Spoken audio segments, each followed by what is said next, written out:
ಧಾರವಾಡ ಜಿಲ್ಲೆಯ ಹುಬ್ಬಳ್ಳಿ ಸಿದ್ದಾರೂಢರ ಜಾತ್ರೆ ಲಕ್ಷಾಂತರ ಭಕ್ತಸಾಗರದ ಭಕ್ತಿಯ ಮಧ್ಯೆ ವಿಜೃಂಭಣೆಯಿಂದ ಜರುಗಿತು. ಪ್ರತಿ ವರ್ಷ ಶಿವರಾತ್ರಿ ಮರುದಿನವೇ ಜರುಗುವ ಈ ಸಿದ್ದಾರೂಢ ಅಜ್ಜನ ಜಾತ್ರೆಗೆ ವರ್ಷದಿಂದ ವರ್ಷಕ್ಕೆ ಭಕ್ತರ ಸಂಖ್ಯೆ ದುಪ್ಪಟ್ಟು ಹೆಚ್ಚುತ್ತಿದೆ. ನಂಬಿದ ಭಕ್ತರ ಇಷ್ಟಾರ್ಥಗಳನ್ನು ಈಡೇರಿಸುವ ಸಿದ್ದಾರೂಢ ಅಜ್ಜನ ಸೇವೆ ಮಾಡಲು ಸುತ್ತಮುತ್ತಲಿನ ನೂರಾರು ಗ್ರಾಮಗಳಿಂದ ಸ್ವಯಂ ಪ್ರೇರಿತವಾಗಿ ಭಕ್ತರು ಮಜ್ಜಿಗೆ, ನೀರು, ಪಲಾವ್, ಪುಂಡಿ ಪಲ್ಯ, ಕಡಕ್ ರೊಟ್ಟಿ ಪ್ರಸಾದವನ್ನು ಭಕ್ತರಿಗೆ ಹಂಚುತ್ತಿರುವ ದೃಶ್ಯಗಳು ಮಠದ ಆವರಣದಲ್ಲಿ ಹೆಚ್ಚಿನ ರೀತಿಯಲ್ಲಿ ಕಂಡುಬಂದವು. ಪ್ರತಿ ವರ್ಷ ಸಿದ್ದಾರೂಢ ಅಜ್ಜನ ಜಾತ್ರೆಗೆ ದೂರದ ಬಿಜಾಪುರ, ಬೈಲಹೊಂಗಲ, ಪಶುಪತಿಹಾಳ, ಸವದತ್ತಿ, ನರಗುಂದ, ಬೀಳಗಿ ಅನೇಕ ಗ್ರಾಮಗಳಿಂದ ಪಾದಯಾತ್ರೆ ಮೂಲಕ ಬಂದು ಜಾತ್ರೆಯಲ್ಲಿ ಸಂಭ್ರಮದಿಂದ ಆಚರಿಸುವ ಸಂಪ್ರದಾಯ ಪ್ರತಿ ವರ್ಷವೂ ಜರುಗುತ್ತಲಿದೆ. ಒಟ್ಟಾರೆ ಈ ವರ್ಷದ ಜಾತ್ರೆಯಲ್ಲಿ ಭಕ್ತರು ಸಿದ್ದಾರೂಢರ ಅಂಗಾರ, ನಾಡಿಗೆಲ್ಲ ಬಂಗಾರ, ಸಿದ್ದಾರೂಢರ ಸಾರು, ಉಂಡವರಲ್ಲ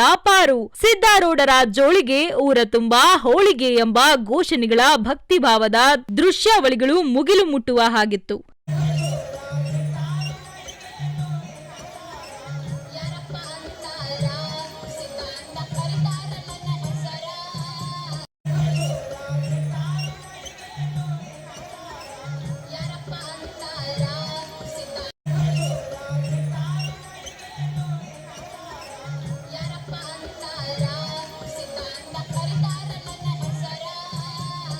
ನಾಡಿನ ಹೊಸ ಸುದ್ದಿಗಳಿಗಾಗಿ ಗುಪ್ತಾ ನ್ಯೂಸ್ ಚಾನೆಲ್ ಸಂಪರ್ಕಿಸಿ, ಸಬ್ಸ್ಕ್ರೈಬ್ ಆಗಿ ಬೆಂಬಲಿಸಿ.